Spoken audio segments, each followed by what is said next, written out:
Assalamualaikum warahmatullahi wabarakatuh. Sampai bertemu kembali di channel saya, Saiful Anam and Partner. Hari ini saya akan membahas tentang seluk-beluk hukum perceraian atau pengajuan perceraian baik oleh si suami maupun si istri, baik ke pengadilan agama maupun ke pengadilan negeri. Jadi ini merupakan pembahasan yang merupakan request dari teman saya. Saya akan membahas terkait dengan seluk-beluk atau hal-hal yang banyak dipertanyakan seputar dengan hukum perceraian. Jadi seperti yang kita ketahui bahwa perceraian itu dibenci oleh agama apapun. Sehingga kemudian saya seringkali banyak kemudian menolak apabila kemudian datang kepada saya sebagai advokat dan pengacara. Saya selalu mengatakan bahwa sebaiknya Anda bicarakan baik-baik dengan suami atau istri saudara, jangan kemudian Anda memutuskan secara sepihak untuk melakukan perceraian. Itu selalu saya mengatakan bahwa apabila ada orang yang datang kepada saya untuk meminta bantuan untuk melakukan perceraian, maka selalu saya menyatakan agar kemudian dibicarakan baik-baik antara suami atau istri agar kemudian mendapat penyelesaian secara baik sebelum kemudian diajukan perceraian ke muka sidang pengadilan. Baik, saya akan membahasnya secara mendalam. Pada dasarnya perceraian itu ada dua kemungkinan. Yang pertama, apabila diajukan oleh seorang istri, maka ia disebut sebagai cerai gugat. Akan tetapi apabila diajukan oleh sang suami, itu dapat dikatakan gugat talak. Untuk itu, ada perbedaan dari masing-masing terkait dengan pengajuan perceraian ke pengadilan. Sebelum saya terlalu jauh membahas tentang hukum perceraian, maka seperti yang kita ketahui bahwa hukum perceraian di Indonesia itu berlaku bagi dua kalangan sekaligus. Bagi mereka yang beragama Islam, maka mereka akan melakukan pengurusan atau memohonkan perceraian ke pengadilan agama setempat. Akan tetapi bagi mereka yang bukan beragama Islam, maka pengajuan perceraiannya itu diajukan ke pengadilan negeri setempat. Kemudian hal-hal apa saja yang harus Anda ketahui apabila Anda akan melakukan atau mengajukan gugatan cerai, maka mari kita simak bersama-sama hal-hal yang paling banyak dipertanyakan, hal-hal yang harus Anda ketahui sebelum Anda mengajukan gugatan cerai. Yang pertama, apa yang kemudian menjadi dasar atau alasan untuk kemudian mengajukan gugatan cerai? Yakni biasanya gugatan cerai diajukan karena terjadi perselisihan terus-menerus antara suami istri yang kemudian sudah tidak dapat dibicarakan lagi, sehingga kemudian akibat dari adanya perselisihan tersebut, maka kemudian mengakibatkan lebih banyak mudaratnya daripada manfaatnya. Kemudian alasan yang lain kenapa kemudian dapat diajukan perceraian itu dikarenakan salah satu dari pihak istri maupun pihak suami berdasarkan putusan pengadilan yang berkekuatan hukum tetap itu dinyatakan bersalah melakukan tindak pidana tertentu. Artinya apabila pihak suami atau pihak istri melakukan perbuatan pidana, maka itu dapat dijadikan sebagai alasan atau dasar untuk mengajukan perceraian. Kemudian yang berikutnya, alasan untuk mengajukan perceraian itu adanya cacat tetap atau penyakit tetap yang diderita baik oleh pihak si istri maupun pihak suami, sehingga kemudian Anda dapat mengajukan perceraian. Kemudian selain itu, dapat diajukan perceraian apabila baik pihak istri maupun pihak suami itu melakukan perzinahan atau mabuk-mabukan atau bahkan melakukan perjudian yang kemudian dapat dibuktikan baik oleh si suami maupun si istri. Sedangkan yang terakhir, alasan dapat diajukan perceraian adalah salah satu pihak baik suami maupun istri itu meninggalkan 2 tahun berturut-turut sehingga kemudian dapat dilakukan pengurusan perceraian baik ke pengadilan negeri maupun ke pengadilan agama. Lalu yang kedua, apa yang menjadi syarat-syarat dari pengajuan perceraian? Yang pertama tentu adalah surat nikah yakni surat nikah asli, atau kemudian misalnya tidak ada aslinya, maka Anda harus melegalisasi ke KUA setempat. Misalnya akta nikahnya dikuasai oleh salah satu pihak sehingga kemudian tidak diberikan atau justru tidak dikuasai oleh Anda, kemudian Anda menginginkan untuk melakukan gugat cerai, maka kemudian saudara dapat meminta legalisasinya ke kantor KUA setempat. Kemudian syarat lainnya juga Anda harus melampirkan KTP dan KK. KTP dan KK tersebut Anda harus fotokopi dan ditunjukkan aslinya di muka sidang pengadilan. Selain itu, Anda juga harus membuat gugatan perceraian yang akan diajukan kepada majelis hakim yang memeriksa dan mengadili perkara saudara. Juga Anda harus membayar biaya perkara terkait dengan gugatan cerai yang akan Anda ajukan. Selain itu, syarat tambahan apabila Anda adalah seorang PNS, maka tentu Anda harus mendapatkan izin dari atasan saudara. Kemudian yang ketiga, pertanyaan yang banyak kemudian dipertanyakan oleh pihak suami maupun pihak si istri, di pengadilan mana kemudian Anda dapat mengajukan gugatan perceraian? Jadi, pada dasarnya sebenarnya perceraian itu dapat diajukan di tempat kediaman istri. Jadi biasanya Anda dapat mengajukan gugatan cerai, baik Anda seorang istri maupun suami, itu dapat mengajukan di tempat kediaman istri. Tentu tempat kediaman istri ini bukan berarti atau bahkan bisa kemudian tidak sesuai dengan alamat KTP. Untuk itu, apabila kemudian alamat KTP dengan alamat tempat tinggal saudara tidak sama, maka saudara dapat meminta surat keterangan dari RT RW setempat yang kemudian disahkan oleh kelurahan atau kepala desa setempat. Bagaimana kemudian kalau si istri itu bekerja di luar negeri atau bertempat tinggal di luar negeri? Maka gugatan cerai itu dapat diajukan di tempat kediaman suami.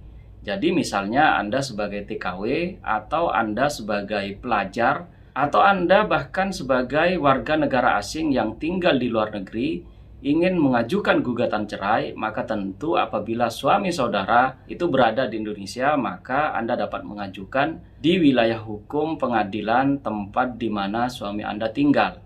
Bagaimana kemudian kalau baik pihak si suami maupun pihak si istri itu sama-sama tinggal di luar negeri? Maka tentu gugatan cerai itu diajukan di mana kemudian perkawinan antara suami dan istri itu dilangsungkan. Atau juga dapat kemudian diajukan di Pengadilan Agama Jakarta Pusat atau Pengadilan Negeri Jakarta Pusat. Bagaimana kemudian apabila pihak suami maupun pihak istri itu tidak diketahui alamat atau tempat tinggalnya? Maka saudara dapat mengajukan gugatan perceraian di mana tempat saudara tinggal, sehingga kemudian apabila suami atau istri Anda melarikan diri, maka kemudian Anda dapat mengajukan gugatan cerai di tempat di mana Anda tinggal atau berdiam. Pertanyaan yang keempat yang juga sering dipertanyakan adalah, dapatkah gugatan cerai itu digabung dengan hak asuh anak atau bahkan harta bersama atau harta gonogini? Maka saya dapat menjawab di sini bahwa gugatan cerai dapat digabung dengan gugatan harta bersama atau terkait dengan hak asuh anak apabila saudara beragama Islam. Akan tetapi bagi saudara yang beragama selain Islam, maka sesuai ketentuan HIR, gugatan terkait dengan harta gonogini atau terkait dengan hak asuh anak itu dapat kemudian Anda ajukan setelah adanya putusan perceraian berkekuatan hukum tetap. Untuk itu sangat berbeda antara orang yang beragama Islam dengan orang yang beragama selain Islam. Bagi mereka yang beragama Islam dapat menggabungkan gugatan antara harta gonogini dengan gugatan hak asuh anak. Akan tetapi bagi mereka yang beragama non-muslim, maka gugatannya harus menunggu adanya putusan ingkrah terkait dengan gugatan perceraian. Yang kelima yang banyak ditanyakan juga, apakah kemudian apabila Anda mengkuasakan kepada kuasa hukum atau kepada kuasa lainnya, Anda wajib kemudian menghadiri persidangan. Jadi undang-undang menentukan itu sebenarnya Anda diwajibkan hadir dalam 2 kesempatan. Yang pertama adalah pada saat pertama kali panggilan sidang dimulai, sedangkan yang kedua pada saat dilakukan oleh mediasi, baik oleh hakim mediator maupun mediator yang ditunjuk oleh saudara. Akan tetapi undang-undang itu memberikan pengecualian bagi mereka yang tidak dapat menghadiri pada saat sidang pertama maupun pada saat mediasi, yakni bagi mereka yang bekerja di luar negeri. Artinya bagi mereka yang bekerja di luar negeri itu tidak perlu kemudian menghadiri pada saat sidang pertama maupun pada saat sidang mediasi. Anda cukup diwakili oleh seorang kuasa yang dikuasakan kepada saudara, yang diberikan kuasa oleh saudara, sehingga kemudian penerima kuasa tersebut itu akan mewakili saudara baik pada saat sidang perdana maupun pada saat sidang mediasi. Yang keenam, yang banyak ditanyakan pula bagi seseorang yang akan mengajukan perceraian, sebaiknya saksi itu dari pihak mana? Jadi sesuai dengan ketentuan peraturan perundang-undangan, saksi sebaiknya itu dihadirkan saksi yang masih memiliki kekerabatan dengan saudara. Jadi saudara harus menghadirkan saksi yang masih memiliki hubungan famili dengan saudara. Tentu ini berbeda dengan hukum acara perdata pada umumnya. Menurut hukum perdata pada umumnya, seseorang yang masih memiliki kekerabatan itu tidak dapat kemudian dijadikan saksi di muka sidang pengadilan. Yang ketujuh, hal yang banyak kemudian juga dipertanyakan bagi mereka yang akan melakukan atau mengajukan gugatan perceraian, itu biasanya mereka menanyakan berapa lama kemudian sidang perceraian itu dapat dilakukan. Maka di sini saya menjawab itu tergantung pada para pihak yang akan membuktikan di muka sidang pengadilan. Kalau kemudian para pihak itu secara baik-baik ingin melakukan perceraian atau sudah ada kesepakatan antara pihak satu dengan pihak yang lainnya untuk melakukan perceraian, maka tentu sidang dapat segera diputus oleh majelis hakim. Atau misalnya salah satu pihak tidak menghadiri persidangan sehingga kemudian itu juga dapat mempercepat proses sidang di muka sidang perceraian.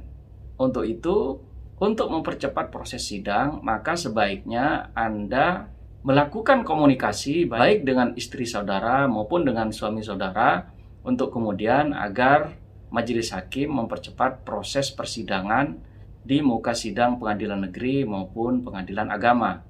Biasanya sidang perceraian itu paling lama adalah 14 kali sidang, akan tetapi juga paling cepat biasanya itu adalah 4 sampai dengan 5 kali sidang. Artinya paling cepat itu bisa dapat diputus oleh majelis hakim yakni selama 1 bulan atau lebih, sedangkan paling lama itu dapat diputus oleh majelis hakim yakni selama 2 bulan sampai 3 bulan.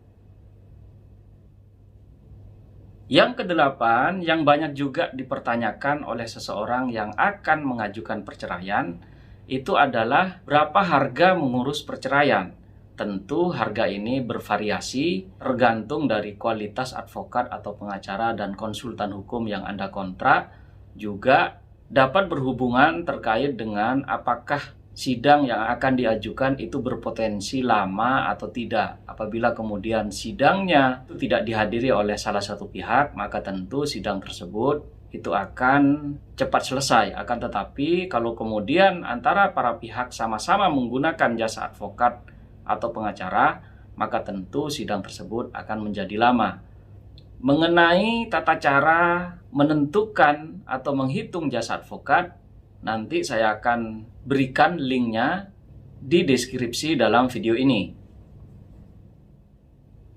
Yang kesembilan, yang juga banyak dipertanyakan oleh seseorang yang akan melakukan gugatan cerai, itu juga berapa lama akta cerai kemudian dapat didapat oleh para pihak. Biasanya akta cerai itu dapat keluar paling cepat 2 minggu sejak putusan diucapkan, atau bahkan paling lama adalah 1 bulan sejak putusan diucapkan.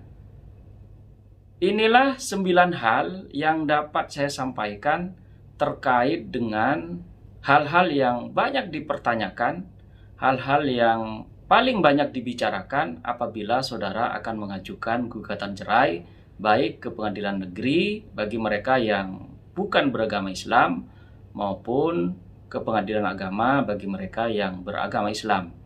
Saya ucapkan terima kasih, semoga pembahasan ini bermanfaat. Assalamualaikum warahmatullahi wabarakatuh.